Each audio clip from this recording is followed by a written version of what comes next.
महाराज की जय। आज हम सभी श्री कृष्ण मंदिर 33 चंडीगढ़ का 34वां वार्षिक महोत्सव और आज की इस धर्म सभा के अध्यक्ष परम पूजनीय परमादरणीय श्रद्धेय सोलन से पधारे हुए बाबा जी, उसी प्रकार सभा में उपस्थित संत महंत तपस्विनी और सभी ईश्वर प्रेमी सद्भक्तों को सादर दंडवत प्रणाम। आज हम सभी 2022 से 2023 में आ गए हैं। ये भी जीवन की एक यात्रा है। कल एक पड़ाव पूरा किया, आज दोबारा तैयार बैठे हैं नई यात्रा के लिए, नई शुरुआत के लिए। इस यात्रा को शुरू करने से पहले परम पूजनीय परमादरणीय श्रद्धेय शाहपुरकर बाबा जी के मन में विचार आया, क्यों ना इस यात्रा का आरंभ श्री कृष्ण मंदिर 33 चंडीगढ़ के 34वें वार्षिक महोत्सव से करें, क्योंकि ये जो 34 संख्या है इसका जो अर्थ है अपने आप में ही बहुत बड़ा है। आज तारीख है 1 और 3 और प्लस 3 + 4 7, यानी कि एक साथ जब उस परमेश्वर को पुकारा जाएगा, परमेश्वर का शुक्राना किया जाएगा बीती हुई यात्रा के लिए, नई शुरुआत होने वाली यात्रा के लिए, जीवन के बहुमूल्य क्षणों के लिए, जीवन में मिली हुई प्रत्येक सांस के लिए, प्रत्येक वस्तु जो हमें जीवन में परमात्मा से मिली। कठिन परिस्थितियों में तो हम परमात्मा को उल्हाना देते हैं, लेकिन जो परमात्मा से सहज ही मिल गया उसका शुक्राना करना भूल जाते हैं। किसी संत ने बड़ी ही अच्छी बात कही है, कहते हैं शुक्राने में बड़ी ताकत है, बड़ा ही शक्ति है, क्योंकि जहां हमारी कोशिशें खत्म होती हैं वहां उसकी रहमत शुरू होती है। और रहमत से और एक बात बताऊं आपको एक कहानी के माध्यम से कि किस प्रकार परमात्मा को किया गया शुक्राना हमारे जीवन में रहमतों का कार्य करता है। एक बहुत ही गरीब किसान था, जितना गरीब वो किसान था उतना ही दिल से अमीर था। गरीब भले ही वो था लेकिन दिल से बहुत अमीर था, बहुत मेहनती था। रोज सुबह उठकर पति पत्नी दोनों भगवान के मंदिर में जाते, भगवान के सामने हाथ जोड़कर खड़े होते, प्रतिदिन भगवान से प्रार्थना करते जीवन में जो कुछ मिला। देखिए, संसार में रहते हुए, जीवन में रहते हुए धन कमाना, व्यापार करना गलत नहीं है, पर ये सब कुछ करने के साथ साथ भगवान को छोड़ देना या भगवान को ना मानना ये गलत है। आप जीवन में जो कुछ भी करना चाहते हो आप कर सकते हो, जी भर के करो, जो करना है दिल खोल के करो, लेकिन ये सब कुछ करने के साथ साथ एक कार्य और जोड़ लीजिए। वो क्या? पाया तेरे दर तो मेरे मता हजारा, पाया तेरे दर तो मेरे मता हजारा, शुक्र गुजारा तेरा, शुक्र गुजारा, शुक्र गुजारा तेरा, शुक्र गुजारा। ऐसे ही वो भक्त रोज भगवान से प्रार्थना करता, कहता भगवान कोड़ियों जितना मेरा मूल्य नहीं था, पर जब से आपके दरबार में आ गया हूँ, जब से आपके चरणों में बह गया हूँ, आपने तो मोतियों से भी मूल्यवान बना दिया। और क्या कहता है?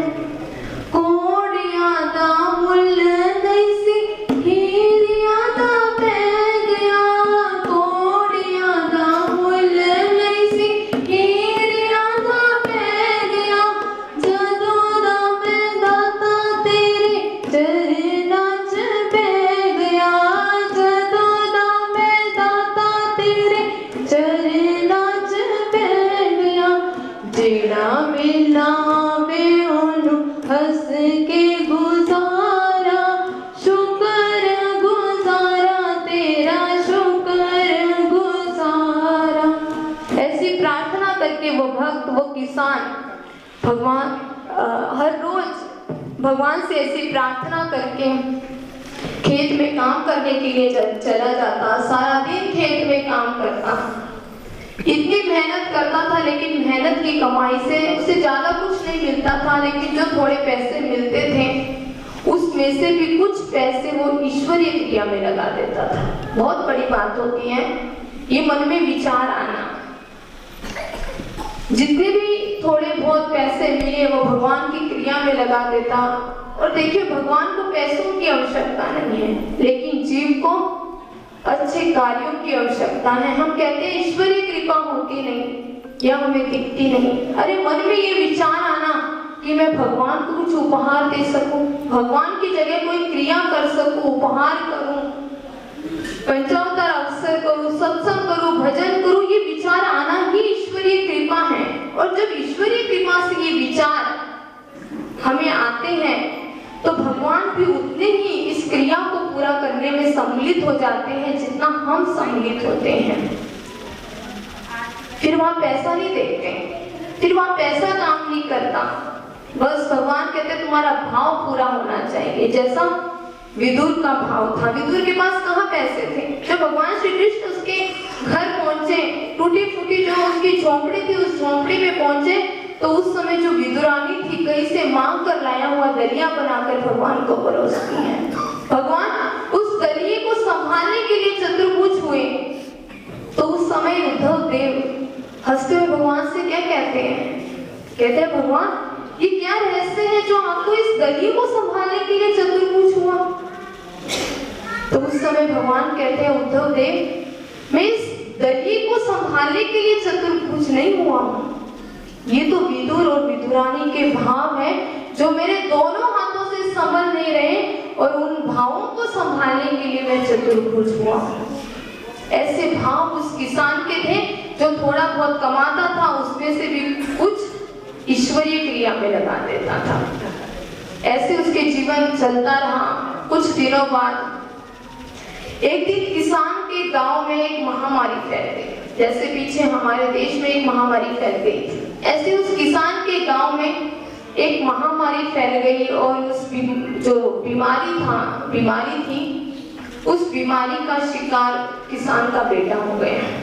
अब गांव में इतने अच्छे डॉक्टर नहीं थे कि बच्चे का इलाज करवाया जाए, तो पास के शहर के हॉस्पिटल में बच्चे को एडमिट किया गया। तो उस हॉस्पिटल का खर्चा इतना था, दवाइयों का खर्चा इतना था कि किसान के लिए कर पाना बहुत मुश्किल था। किसान हताश हो गया, परेशान हो गया, करे तो करे क्या, क्योंकि दुख के समय में हम क्या करते हैं, इधर उधर हाथ फैलाते हैं, पड़ोसियों से मदद मांगते हैं, रिश्तेदारों से मदद मांगते हैं, हर जगह गया, जहां तक हाथ फैला सकता था फैला लिए, लेकिन कहीं से भी मदद नहीं आई। लेकिन देखिए उनके जीवन का जो नियम था पति पत्नी का, जो पत्नी थी हॉस्पिटल के पास एक मंदिर था, हर रोज उस मंदिर में जाती, भगवान से प्रार्थना करती। आज भी वो भगवान का जीवन में जो कुछ मिला उसका शुक्रिया कर रही है, कहती है पता नहीं न जाने और क्या क्या होना था, लेकिन मैं तो थोड़े में ही बच गई।